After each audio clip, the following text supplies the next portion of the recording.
guys.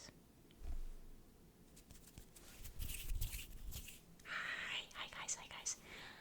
I haven't done a video in a little, but I thought it might be fun to do a video while I'm studying in bed. Now, I used to be very against studying in bed, but look,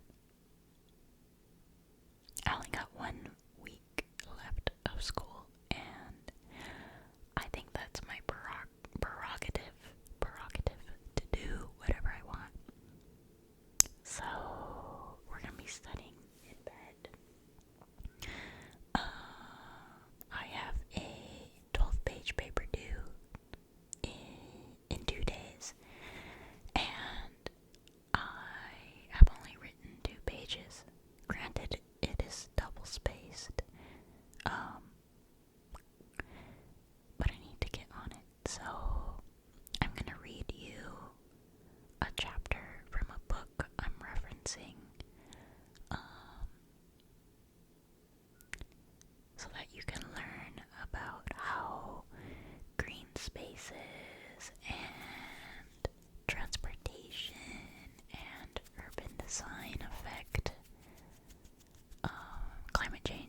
this on you.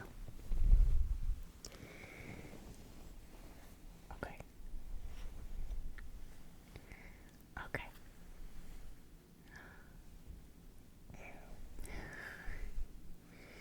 Okay. Oh, yay. Oh my god. Now you're all safe.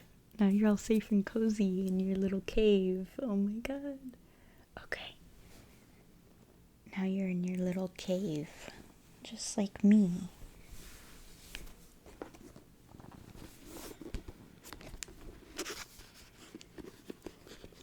This book is... Oh my god. Houston, we have a problem. Okay, we're back. We're so back. This book is called Climate Change and Public Health, second edition. A bunch of people wrote it.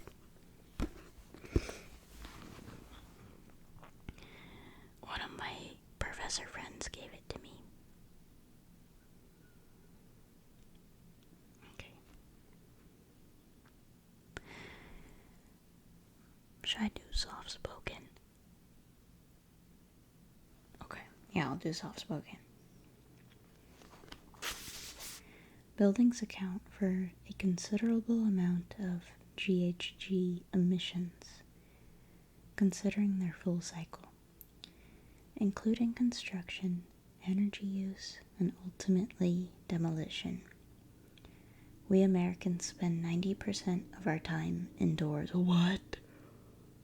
I mean, that really shouldn't surprise me, but it's kind of crazy to think about, you know? Like, that's a lot of time to be inside. The other day I spent the whole day inside. I'm like, I have literally everything I need here. I got food, water, warm. Our actions are constrained by buildings, boxes.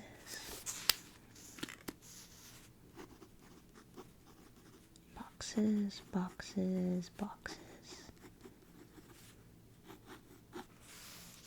Many of our exposures are defined by them, and even our interactions with other people and nature are influenced by building designs.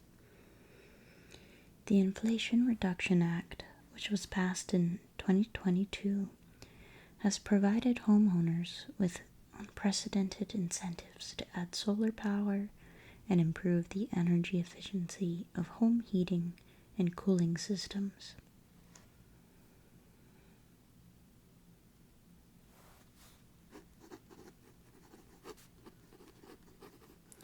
Policy influencing consumer choices. Nevertheless, decisions about where to place homes and about density of neighborhoods have consequences for climate change and public health.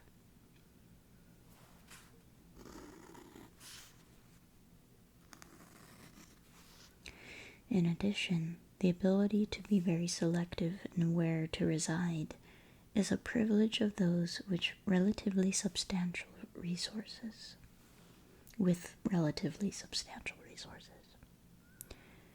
Separated and segregated suburban patterns of settlement in which Americans live affect the use of natural landscapes, which are important carbon sinks. The type of residential development in a region profoundly influences ecological preservation. The suburban style of development in the United States is characterized by larger separated homes on large individual lots, often built in green fields. Green fields are undeveloped land used for agriculture or landscape design, or left to evolve naturally. Larger homes that do not share walls with other homes require more energy to heat and cool. Other characteristics of homes, such as appropriate orientation and arrangement of buildings, could decrease energy use by 1/3 throughout the United States.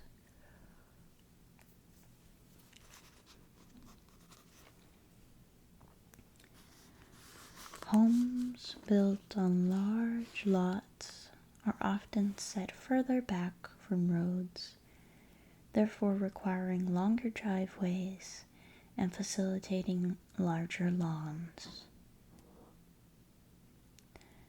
Yards maintained with gas mowers and carbon-intensive fertilizers require more use of fossil fuels that contribute to climate change and pollute air and water, creating substantial environmental impacts. For example, residential fertilizers are generally applied at up to triple the concentrations used in large-scale farming. Their use is built into the style of development. In workplaces, energy is typically used to power lights, computers, and other machines. However, workplaces offer some of the largest opportunities for conservation and capitalizing on economics of scale. For example, the tremendous size of many workplaces and their parent companies enables them on a large scale to reduce and purchase materials from nearby suppliers. Since many workplaces, such as offices and stores, turn over and renovate frequently, they provide many opportunities to improve internal components and systems to reduce energy use and improve worker productivity, such as with passive heating, cooling, and lighting strategies. Natural light, fresh air, and views of natural settings can also improve work and school and help workers and students focus and reduce stress. I cannot tell you the impact of being in a classroom with no windows has on me personally. Like, that's just such a depressing thing to be in a workspace without a window.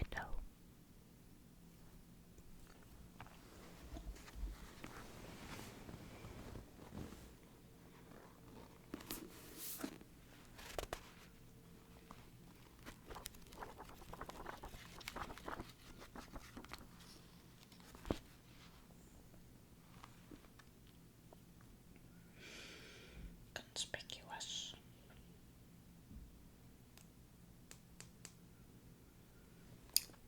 Third spaces. Oh my god, time to talk about third spaces. Maybe I could rotate this microphone.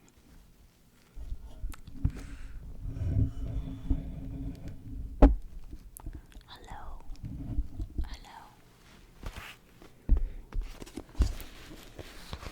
Many of us seek third places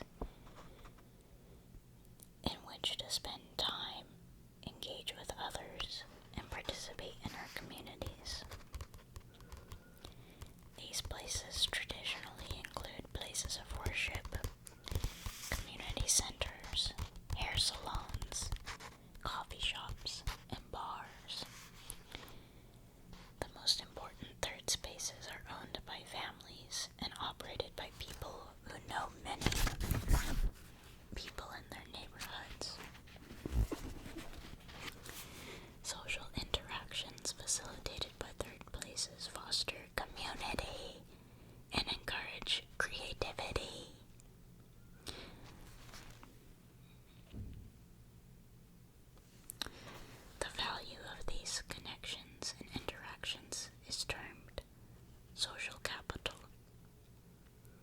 Places with more social capital have better education, health, equality, and safety.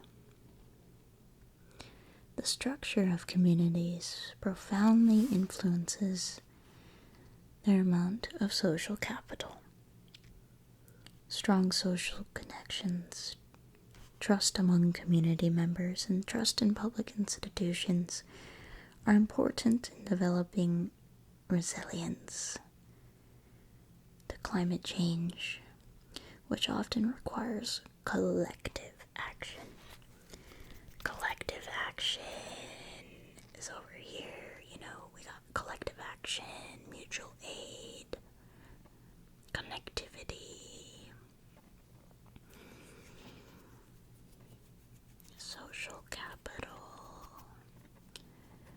When I think about new concepts, I kind of just create word bubble map associations and kind of try to connect words together.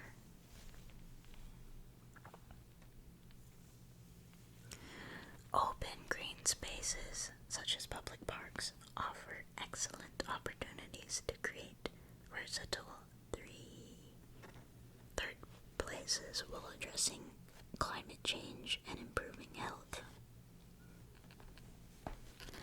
Parks often offer natural landscapes and public access, improving environmental quality and equitability, offering space for physical activity and social interaction.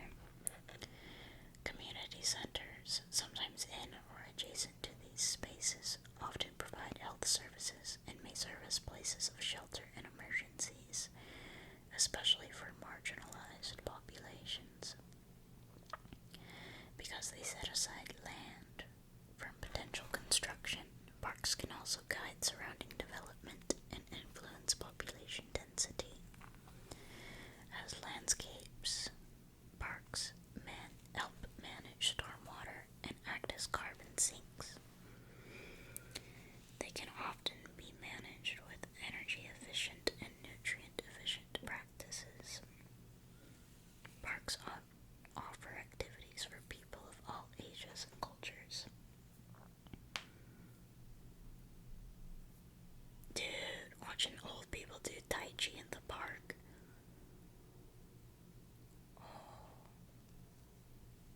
I'm like, that's not my space. But it could be.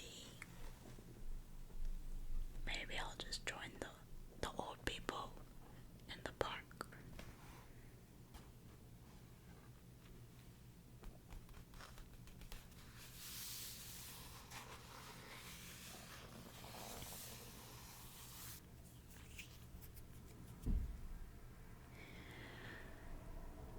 The next part of this chapter presents a vision for the future. Let's see what they have to say. Cities are focal points for addressing global climate change and related health impacts. As the foci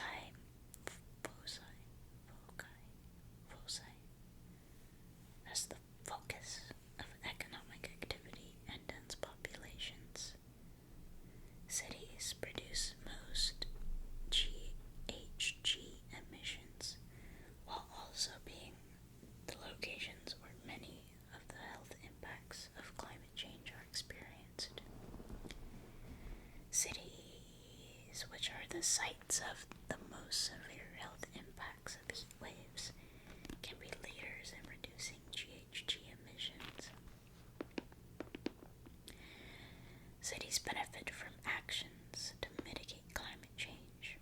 The largest opportunities are in fast-growing cities, where low-carbon adaptive measures can be incorporated into construction. Ultimately, co-benefits to health, energy savings, and security will often exceed the upfront costs of investments in mitigating climate change.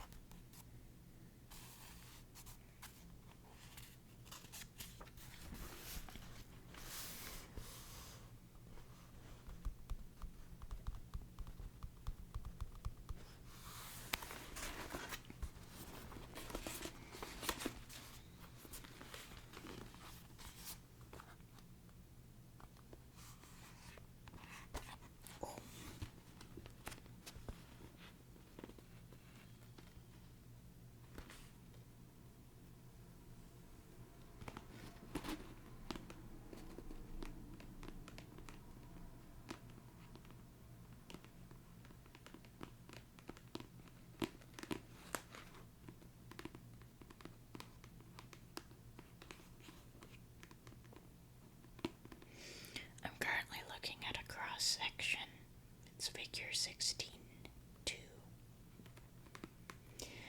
It's illustrating what features a street might need to make it, one, more connected and accessible to efficient transportation, and two, make it a better green space. It's interesting that you can see the diversity and kind of the sectioning out of these different, I guess, tunnels and spaces just from a cross section of a street, you know. Typically in a large urban setting, you might have a street with lots of rows, tons of lanes, lane, maybe a median, and then you might have like a thin sidewalk. But this schematic emphasizes the importance of integrating trees and different features for bicyclists or for buses or for pedestrians, and creating those different sections of nature to facilitate like storm control, erosion control, shade, reduce the urban heat effect, but also to kind of facilitate transportation and the feeling of safe and pleasurable transportation within a space. Cross sections.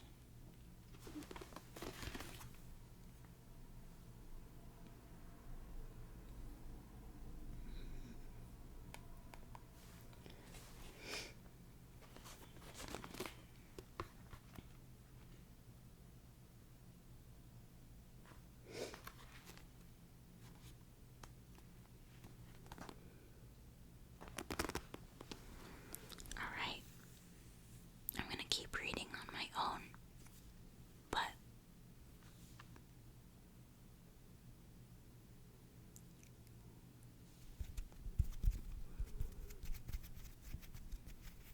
you have a